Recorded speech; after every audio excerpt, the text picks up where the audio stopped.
Hello students, as you all know, आज हम लोग पढ़ने वाले हैं physical properties of carboxylic acids. Last class में बेटा हमने मेथड ऑफ प्रिपरेशन पढ़ा था, तो उसका जो नेक्स्ट टॉपिक पढ़ता है physical properties of carboxylic acid, जो आज हम पढ़ने वाले हैं। और उसके साथ साथ हम एक और चीज पढ़ने वाले हैं, acidic behaviour of carboxylic acids. तो आज हम दो टॉपिक पढ़ रहे हैं, चलिए लेट्स स्टार्ट करते हैं। फिजिकल प्रॉपर्टीज जब हम कोई भी पढ़ते हैं तो मैंने आपको बताया हुआ है कि हम कुछ स्पेशल पॉइंट्स पढ़ते हैं, जैसे कि आपका फिजिकल स्टेट। फिजिकल स्टेट बेटा, अगर फिजिकल स्टेट की बात करते हैं तो कार्बोक्सिलिक एसिड जो है अप टू 9 तक, यानी अप टू 9 कार्बन एटम्स, यानी ऐसे कार्बोक्सिलिक एसिड जो 9 कार्बन एटम कंटेन करते हो वो तो होते हैं लिक्विड्स। और after that, after 9 they are waxy solid. Okay, ये चीज क्लियर है। यानी फिजिकल स्टेट, इनकी physical state normally 9 carbon atom तक, यानी methanoic acid, ethanoic acid, propanoic acid, butanoic acid या नोनोइक एसिड तक 9 कार्बन एटम तक लिक्विड्स होते हैं, और उसके बाद वो वैक्सी सॉलिड्स होते हैं। चलिए, इसके बाद हम बात करते हैं कलर की। ऑल आर कलरलेस, सब के सब कलरलेस होते हैं, कलरलेस लिक्विड्स। ओके, देन हम बात करते हैं ऑर्डर की। तो ऑर्डर में बेटे यहाँ पर चेंज है, यानी अप टू 4 कार्बन एटम्स,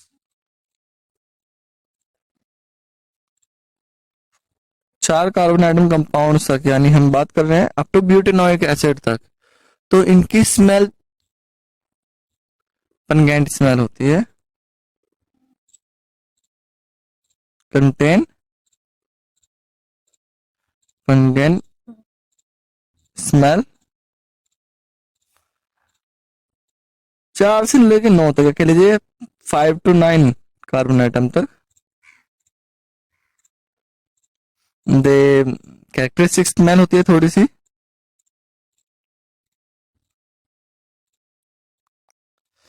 और आफ्टर 9, यानी above 9 carbon atoms, okay, these are odourless. तो फिजिकल स्टेट में हम वो सॉरी फिजिकल प्रॉपर्टीज में physical state, colour and odour हमने पढ़ लिया।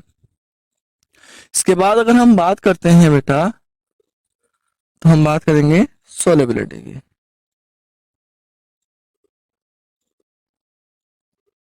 Solubility, okay.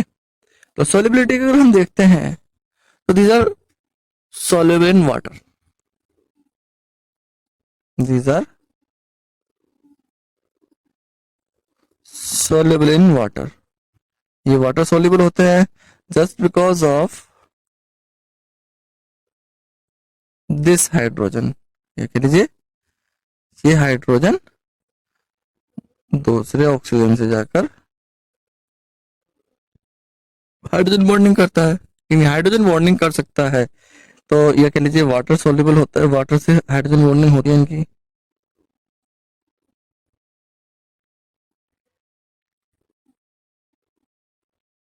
है ना, तो वाटर सोल्यूबल होते हैं, तो वाटर से हाइड्रोजन बॉन्डिंग की वजह से होते हैं।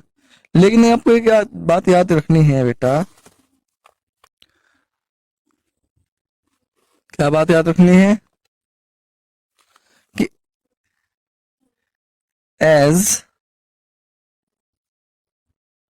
molecular mass of alkyl group increase,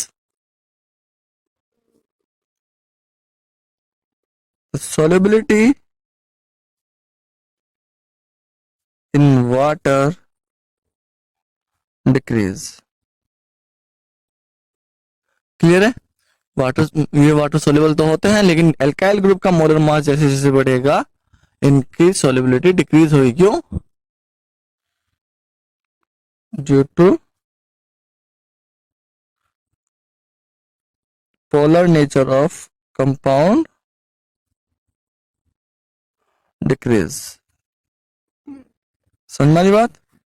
compound का पोलर नेचर डिक्रीज होता है, इसलिए ये इनका क्या होता है, सोल्युबिलिटी डिक्रीज हो जाती है। ठीक है? हम लोग जानते हैं कि वाटर सोल्यूबल होते हैं। क्यों होते हैं? क्योंकि हमें पता है कि ये कंपाउंड जो होता है आपका पोलर होता है। अब ये जो पोलर कंपाउंड होता है, इस पोलर कंपाउंड में दो चीजें होती हैं। एक तो आपका एल्काइल ग्रुप होता है, एक आपका कार्बोक्सिलिक ग्रुप होता है। अब इस अल्काइल ग्रुप का मॉलिक्यूलर मास जितना ज्यादा बढ़ेगा, इसका पोलर नेचर, इस कंपाउंड का पोलर नेचर उतना ही घटेगा। अब पोलर नेचर घटेगा तो ये वाटर से सोलिबिलिटी इसकी डिक्रीज हो जाएगी। क्लियर है बेटा?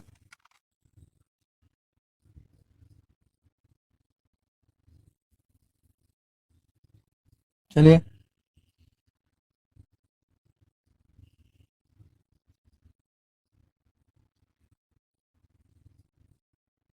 अगर हम एरोमेटिक की बात करते हैं,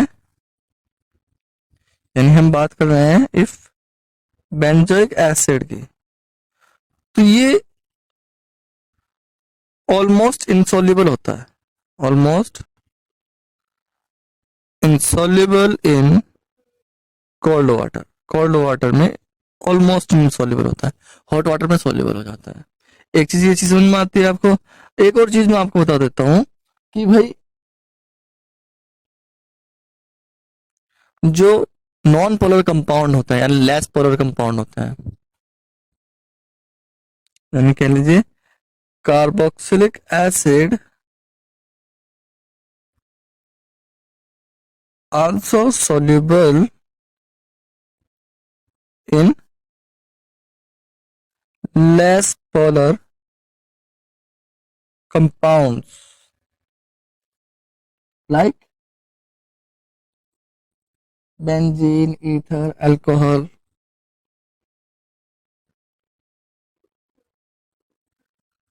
Benzene, ether,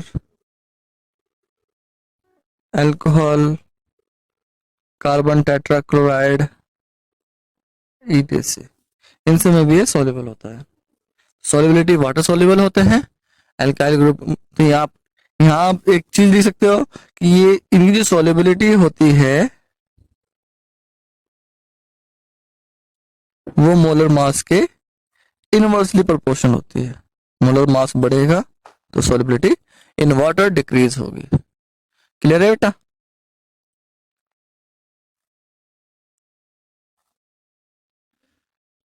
चलिए, अब बात करते हैं हम इनके मेल्टिंग एंड बॉइलिंग पॉइंट की।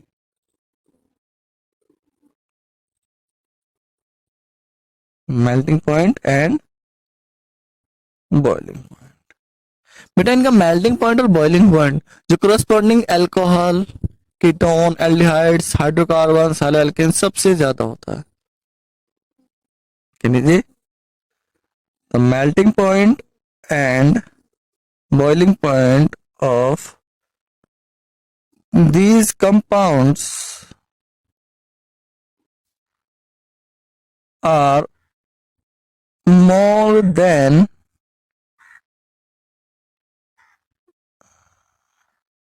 corresponding alcohols, ketones, aldehydes, haloalkanes, hydrocarbons सबसे ज्यादा होता है। ओके, अब इसका रीजन क्या है? Because of intermolecular hydrogen bonding. Yes, intermolecular hydrogen bonding, strong bonding होती है इसमें, और ये जो है उस इंटरमोलिकुलर हाइड्रोजन बॉन्डिंग की वजह से इन सब से ज्यादा क्या दिखाता है, मेल्टिंग पॉइंट और बॉइलिंग पॉइंट का शो करता है। यहाँ पर बॉइलिंग पॉइंट की बात आ रही है तो पहले हम बॉइलिंग पॉइंट के थोड़ा सा अलग से डिस्कशन करेंगे।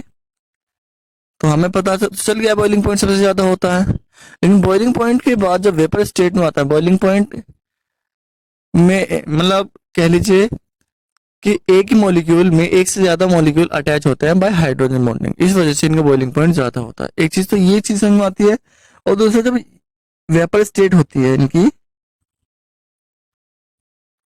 ये वेपर स्टेट में डायमर का फॉर्मेशन करते हैं। किसका फॉर्मेशन करते हैं? डायमर का। कैसे भाई?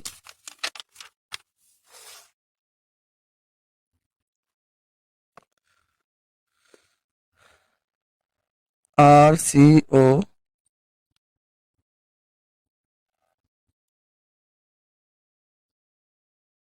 OH एंड आपका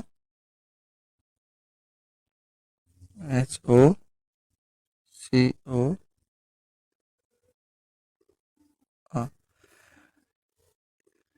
वेपर स्टेट में डायमर का फॉर्मेशन करते हैं। इसकी वजह से हम कह सकते हैं कि ये वेपर स्टेट में एसिडिक बिहेवियर शो नहीं करते। तो आप इसे नोट करके लिख लीजिएगा, नोट इन वेपर स्टेट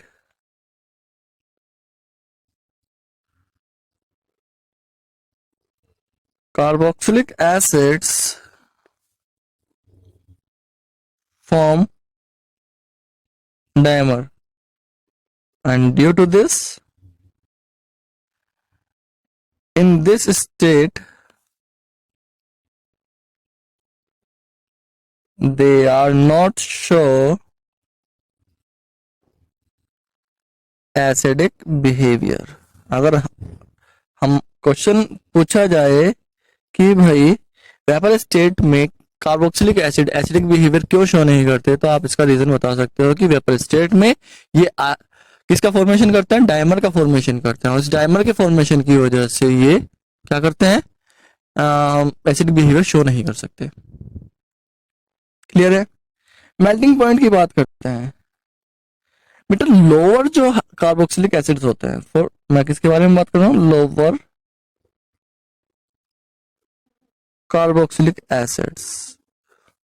जो लोअर कार्बोक्सिलिक एसिड्स होते हैं वो क्या करते हैं, उनमें एक चीज होती है, मतलब जो उनमें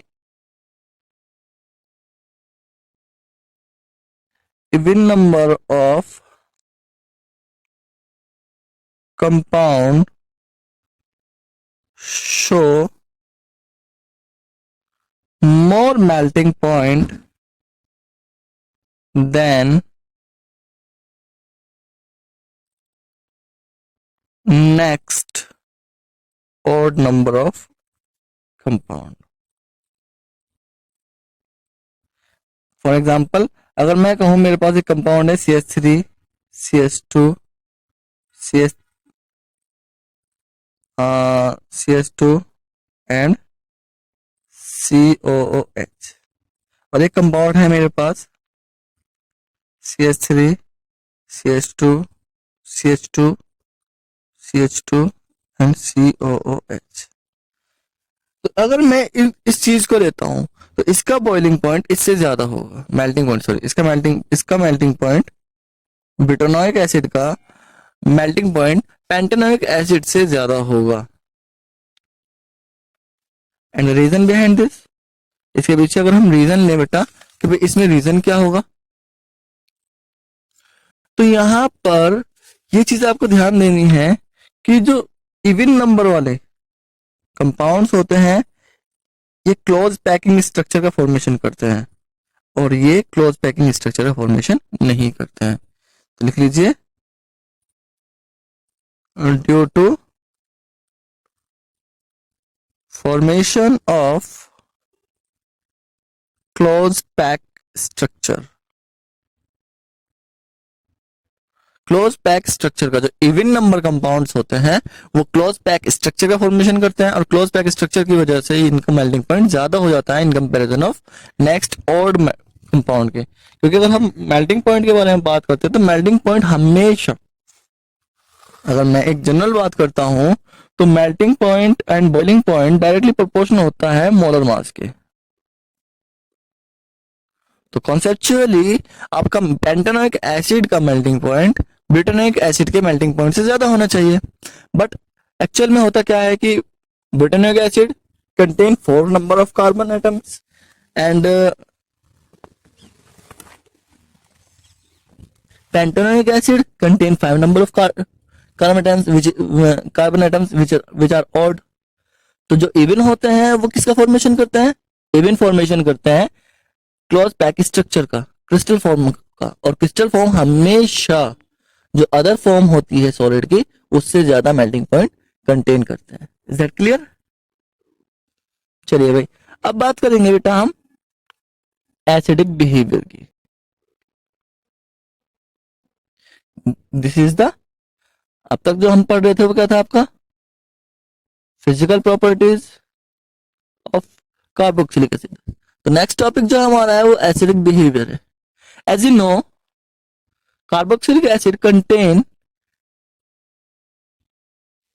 दिस टाइप ऑफ कंपाउंड या दिस टाइप ऑफ स्ट्रक्चर जहां पर ये इजीली प्रोटॉन लॉस कर सकता है और RCOO नेगेटिव कंपाउंड का फॉर्मेशन करता है। अब ये जो RCOO नेगेटिव जो कंपाउंड है इट इज रेजोनेटिंग स्टेबल, यानी ये वाला कंपाउंड इसे इलेक्ट्रॉन देगा और ये वाले इलेक्ट्रॉन यहां चले जाएंगे। तो क्या होगा? RCO negative and this one. तो रेजोनेटिंग स्टेबल आयन का फॉर्मेशन करता है, कार्बोक्सिलेट आयन का फॉर्मेशन कर रहा है। कार्बोक्सिलेट आयन का फॉर्मेशन कर रहा है। और दो कंपैरिजन आते हैं बेटा आपका, एक तो फिनॉल से कंपैरिजन आता है कि भाई जो फिनॉल है वो भी इजी इलेक्ट्रॉन लॉस कर सकता है और ये भी आपका जो कंपाउंड है रेजोनेंस में जाता है। फिनॉक्साइड आयन जो होता है कहा जाता है? रेजोनेंस में जाता है ना। अब ये भी रेजोनेंस में जा रहा है और ये भी रेजोनेंस में जा रहा है। अब रेजोनेंस में जाता है तो क्वेश्चन अराइज होता है कि हमने एक कॉन्सेप्ट पढ़ा है, more the resonating structure more the stability of ion और कंपाउंड। यस, और एसिडिक बिहेवियर कहता है कि एनायन जितना ज्यादा स्टेबल होगा एसिडिक बिहेवियर उतना ज्यादा होगा। यस, तो यहां देखते हैं, यहाँ पर 2 रेजोनेटिंग स्ट्रक्चर बन रहे हैं, यहाँ पर 4 से ज्यादा स्ट्रक्चर बनेंगे, है ना भाई। लेकिन फिर भी अगर हम बात करते हैं कि भी कार्बोक्सिलिक एसिड एंड फिनोल में which one is more acidic, तो हम आंसर होता है हमारा carboxylic acid. And the reason behind this, यहां पर ऑक्सीजन जो है, यहां पर रेजोनेंस किसका हो रहा है? Oxygen, the more electronegative, second most electronegative element of the periodic table. और वहां पर कौन रेजोनेंस में जा रहा है? कार्बन, जो एक सिंपल बहुत लेस इलेक्ट्रोनेगेटिव एटम है। तो ये चीज डिफरेंस पैदा करती है और जिसकी वजह से कार्बोक्सिलिक एसिड जो है क्या होता है बेटा? कार्बोक्सिलिक एसिड आपका ज्यादा एसिडिक बिहेवियर शो करता है। तो हम लिख सकते हैं carboxylic acid CrCOOH are more acidic than phenols. Clear है आपका? ये चीज समझ में आ गई होगी आपको। मैं फिर से बता रहा हूं, फिनॉल और कार्बोक्सिलिक एसिड में कार्बोक्सिलिक एसिड ज्यादा एसिडिक बिहेवियर शो करता है just because of resonance of oxygen which are second most electronegative elements in periodic table and in phenols the resonating structure show by carbon which is less electronegative। और इसी behaviour इस difference की वजह से हम कह सकते हैं कि जो एसिडिक बिहेवियर होता है वो कार्बोक्सिलिक एसिड्स में कह लीजिए कम होता है, कार्बोक्सिलिक एसिड्स में ज्यादा होता है और फिनोल्स में ज्यादा होता है, कम होता है।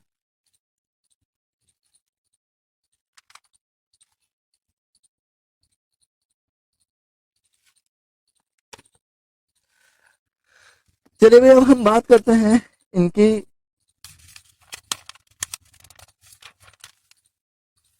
कुछ स्ट्रक्चर्स की, कि भाई अगर अब हम कंडीशन डाल देते हैं, हम कार्बोक्सिलिक एसिड्स के बारे में बात कर लिया, अब हम अगर हम मिनरल एसिड्स के बारे में बात करते हैं, मिनरल एसिड्स जो होते हैं उन वो ज्यादा स्ट्रॉन्गर एसिड होते हैं in comparison of organic acid, या कह लीजिए ऑर्गेनिक एसिड वीक एसिड्स होते हैं in comparison of mineral acids. और उसका रीजन आप दे सकते हो देयर वीक पीके वैल्यूज से। किससे दे सकते हो आप?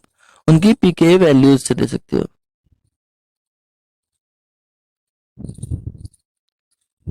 ठीक है ना बेटा?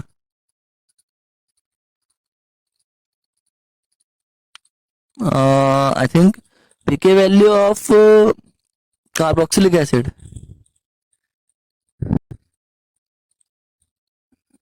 will be greater than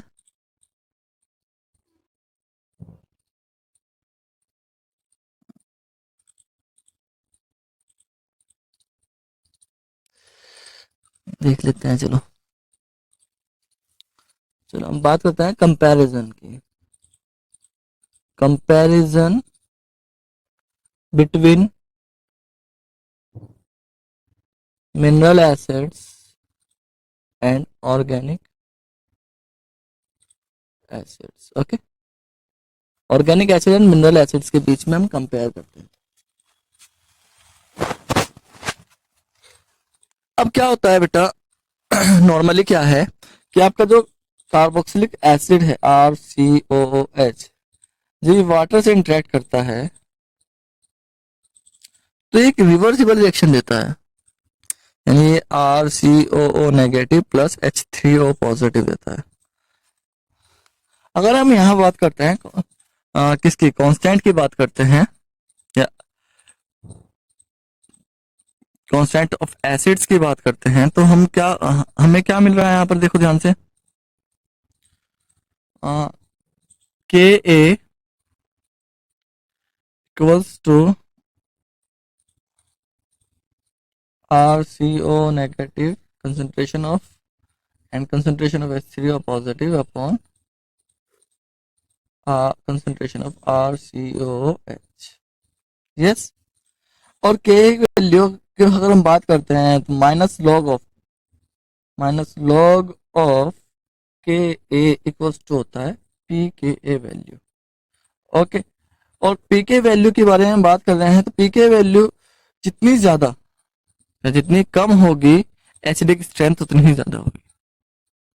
कह लीजिए less the pK value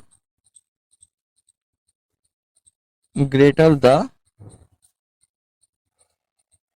acidic behaviour. Okay, ये चीज आपको ध्यान देनी है। अगर हम ऑर्गेनिक एसिड्स के बारे में बात करते हैं, अब बात करते हैं मिनरल एसिड्स की।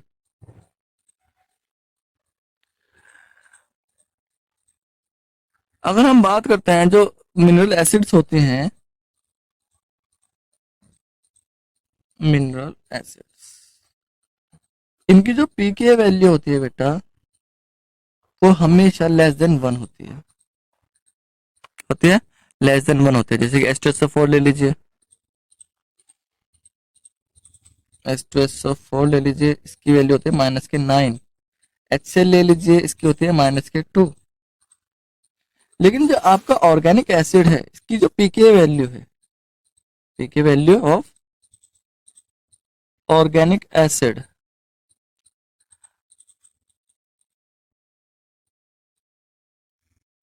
इसकी वैल्यू बेटा 1 और 5 के बीच में होती है। या कह लीजिए ऑर्गेनिक एसिड्स की जो पीके वैल्यू होती है these are carry between 1 to 5, 1 और 5 के बीच में होती है। तो आप खुद से देख लीजिए, जिसकी ज्यादा वो उतना ही कम एसिडिक बिहेवियर शो करेगा। समझ में आ रही है बात? तो मिनरल एसिड से कंपैरिजन हमारा हो गया। तो अगर आगे चलते हैं थोड़ा सा, अब बात करते हैं हमारे पास ऑर्गेनिक कंपाउंड में RCOOH में दो ग्रुप हैं। One is alkyl group and second is carboxylic acid. Carboxylic acid तो अपना है ही है। अब एल्काइल ग्रुप के बारे में बात कर लेते हैं बेटा। अगर एल्काइल ग्रुप, अभी हमने कहा कि एल्काइल ग्रुप बड़ा होगा, बढ़ता जाएगा, तो क्या होगा, इफेक्ट क्या होगा। तो हमें पता है कि जब इस वाले कंपाउंड में, कि जब ये ऑक्सीजन, या कह लीजिए ऑक्सीजन इलेक्ट्रॉन खींचता है, तो ये इलेक्ट्रॉन अपने दे सकता है। तो अगर एल्काइल ग्रुप जितना ज्यादा बड़ा होगा, कार्बन पर इलेक्ट्रॉन डेंसिटी उतनी ही ज्यादा होगी। अगर कार्बन पर इलेक्ट्रॉन डेंसिटी उतनी ज्यादा होगी तो ऑक्सीजन से इलेक्ट्रॉन लेगा नहीं, ये फिर ऑक्सीजन से इलेक्ट्रॉन नहीं लेगा। ऑक्सीजन से इलेक्ट्रॉन नहीं लेगा तो हाइड्रोजन को ऑक्सीजन इजीली रिलीज नहीं करेगा। दैट मीन्स एल्काइल ग्रुप ज्यादा होगा, बड़ा होगा, तो एसिडिक बिहेवियर कम होगा। या कह लीजिए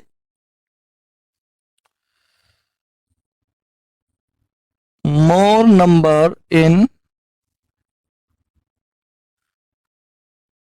alkyl group, less the lesser the acidic property of acids due to alkyl group donate electrons to carbon of carboxylic acids. Okay, carboxylic acid के कार्बन को ये इलेक्ट्रॉन डोनेट कर देता है। तो ये अगर मैं बात कर रहा हूं तो कि भाई CH3 CH2 CH2 COOH CH3 CH2 COOH and CH3 COOH and HCOOH में कौन सबसे ज्यादा एसिडिक बिहेवियर शो करेगा, तो हमें आंसर मिलेगा दिस वन। फॉर्मिक एसिड सबसे ज्यादा एसिडिक प्रॉपर्टी शो करेगा। रीजन है फॉर्मिक एसिड का कि फॉर्मिक एसिड में कोई भी अल्काइल ग्रुप नहीं है, वहां से इलेक्ट्रॉन मिलेंगे नहीं उसे, और इलेक्ट्रॉन नहीं मिलेंगे तो कार्बन पर उतने ही कम इलेक्ट्रॉन होंगे, इलेक्ट्रॉन डेंसिटी होगी, वो इजी ऑक्सीजन से इलेक्ट्रॉन कैरी कर सकता है। समझ में आ रही बात। चलिए अब कुछ ऐसे इफेक्ट्स की बात करते हैं जहां हम मान लो आपके पास एक कंपाउंड है CH3 CH2 CH2 COOH। हमें पता है कि इस कार्बन पर इलेक्ट्रॉन यहाँ ये वाला ऑक्सीजन अपनी तरफ पुल करेगा, तो ये इसे डोनेट कर देंगे।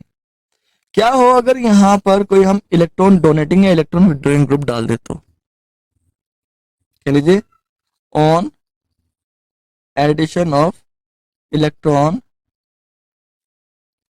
विड्रॉइंग ग्रुप, या कह लीजिए more electronegative element, more electronegative group, क्या होगा। मान लो हमने हैलाइड्स डाल दिए, मैंने ये अल्फा कार्बन, ये बीटा कार्बन और ये गामा, मैंने अल्फा कार्बन पर हैलाइड डाल दिया CH3 CH2 CHX and COH। अब क्या होगा भाई, इसकी एसिडिक प्रॉपर्टी इससे ज्यादा होगी। क्यों? क्योंकि ये इलेक्ट्रॉन यहाँ खींचेगा इलेक्ट्रॉन। अब इलेक्ट्रॉन फ्लो जो होगा वो इस तरफ हो जाएगा यूं करके, और यहाँ पर इलेक्ट्रॉन वैसे के वैसे ही हो जाएंगे। तो इसका मतलब क्या है, इसकी प्रॉपर्टी उससे ज्यादा हो जाएगी। अल्फा कार्बन पर होगा। अगर हम बीटा कार्बन की बात करते हैं,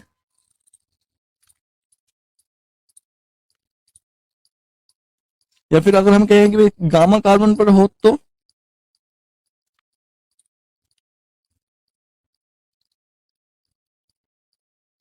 ये हैलाइड इस फंक्शनल ग्रुप से जितना ज्यादा दूर होगा उतना ही कम प्रॉपर्टी शो करेगा। यानी इसके एसिडिक बिहेवियर सबसे ज्यादा होगा, देन इसका और सबसे कम इसका। तो ऑर्डर विल बी, अगर मैं इन्हें सीरीज दूं 1 2 3 4, तो ऑर्डर क्या रहेगा, ऑर्डर रहेगा 2 3 4 एंड 1। समझ मारी बात। यानी इलेक्ट्रॉन या मोर इलेक्ट्रोनेगेटिव एटम डालने पर कार्बोक्सिलिक एसिड के अल्काइल चेन में, तो उसका एसिडिक बिहेवियर चेंज हो जाता है। क्लियर है?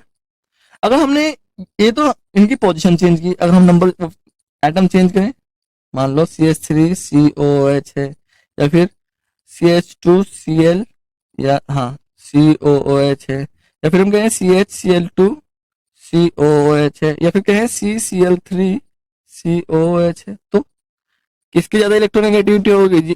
कौन ज्यादा एसिडिक बिहेवियर शो करेगा? जिसके पास नंबर ऑफ हेलोजन सबसे ज्यादा होंगे। तो ऑर्डर क्या रहेगा? ये रहेगा, acetic acid less than two chloro, क्या ये, अल्फा क्लोरो एसिटिक एसिड, या अल्फा डाइक्लोरो एसिटिक एसिड, या फिर ट्राइक्लोरो एसिटिक एसिड से होगा। समझा रही बात? सबसे ज्यादा ट्राइक्लोरो एसिटिक एसिड का। यही चीज आप अगर हेलोजन में चेंज करो तो हमें पता है फ्लोरीन की इलेक्ट्रोनेगेटिव से ज्यादा होती है, देन क्लोरीन की, देन ब्रोमीन की, देन आयोडीन की, है ना भाई? तो क्या होगा? ऐसे ही उनका ऑर्डर भी चेंज हो जाएगा। मैं कहूं अगर CH2F COOH एंड फिर कहूं CH2Cl COOH, देन कहूं CH2Br COOH, जिसकी इलेक्ट्रोनेगेटिविटी ज्यादा, वो ज्यादा बिहेवियर शो करेगा एसिडिक। Is that clear? तो ये चीजें बेटा आपके समझने की हैं, आपको बताने की हैं। चलिए अगर हम और बात करते हैं,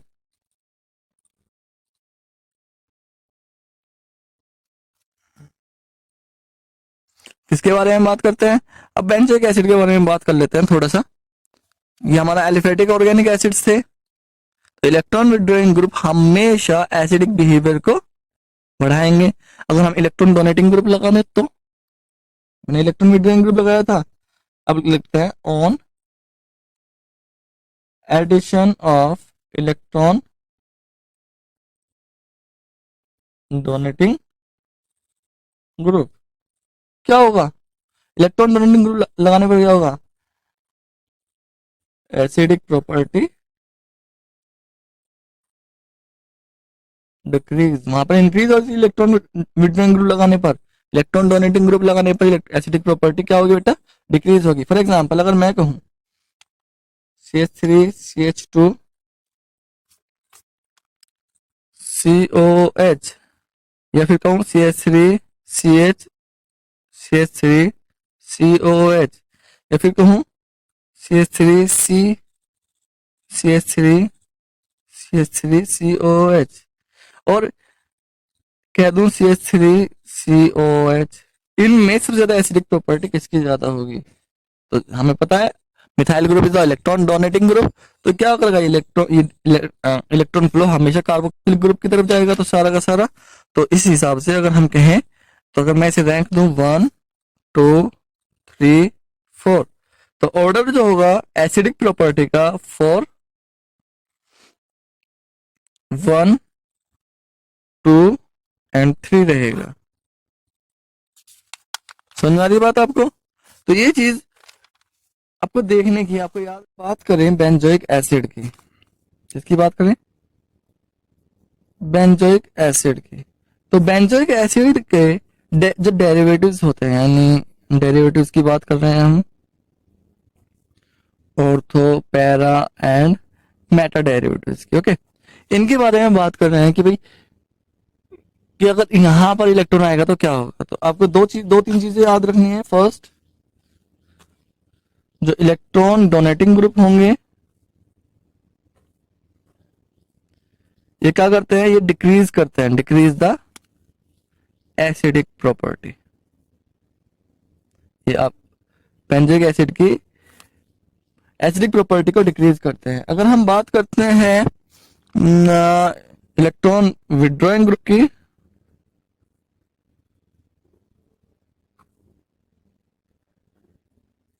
तो ये हमेशा एसिडिटी को इंक्रीज करते हैं, increase the acidic property. Okay, एक चीज तो आपको याद रखनी है। दूसरा, ये इफेक्ट देखना है कि कौन सा कंपाउंड कहां होता है। यानी अगर मैं एक ही कंपाउंड के, यानी मैं COH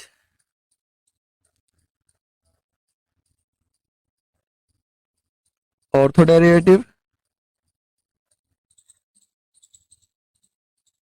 Meta derivative and para derivatives के बारे में बात करता हूं किसी भी कंपाउंड के, ठीक है ना, चाहे वो इलेक्ट्रॉन डोनेटिंग हो चाहे इलेक्ट्रॉन विड्रॉइंग हो।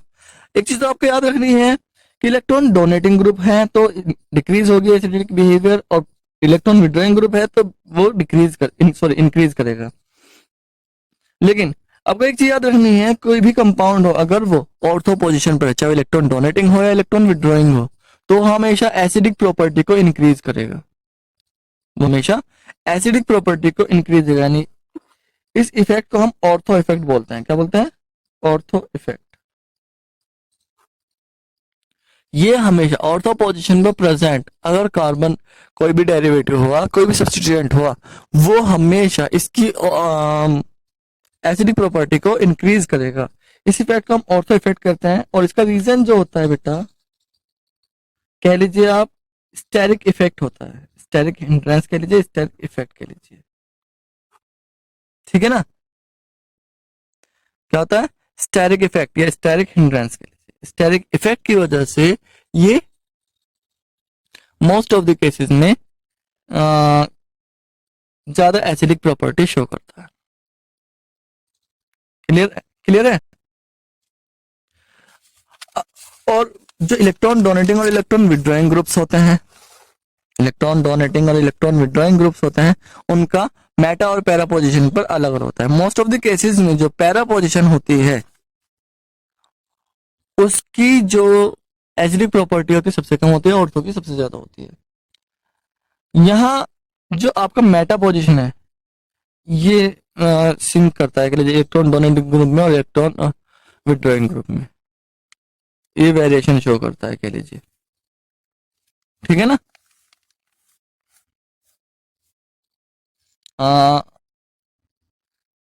अगर मैं कहूं कि भाई हाइड्रोक्सी डेरिवेटिव के बारे में बात कर लेते हैं, okay. Ortho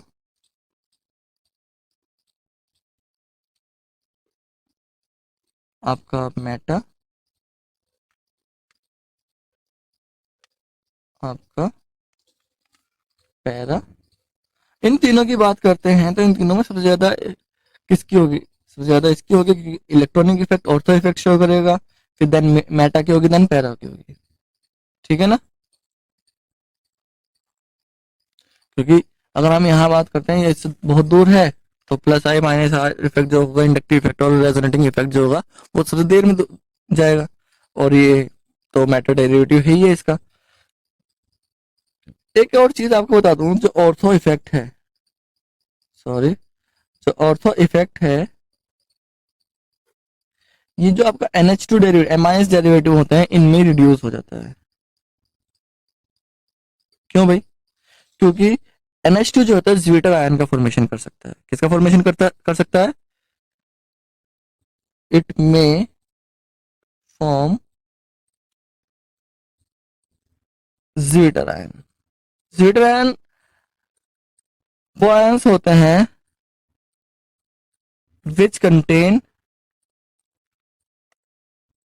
both charge in at same time, कह सकते हैं सेम टाइम पे दोनों चार्ज कंटेन करते हैं। यानी अगर मैं कहता हूं इसको, तो ये H इस पर जा सकता है और ये H अगर इस पर गया तो एक आयन का फॉर्मेशन होगा जहां पर COO पर नेगेटिव चार्ज और NH3 पर पॉजिटिव चार्ज हो जाएगा।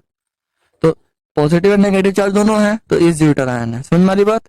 तो अगर ज्विटर आयन है तो इस वजह से मैं कह सकता हूं कि ये जो है ऑर्थो इफेक्ट को रिड्यूस करता है। और अगर ऑर्थो इफेक्ट को रिड्यूस करता है और ये हमें दिखाई दे रहा है इलेक्ट्रॉन डोनेटिंग ग्रुप है, तो ये क्या करेगा? ये डिक्रीज करेगा।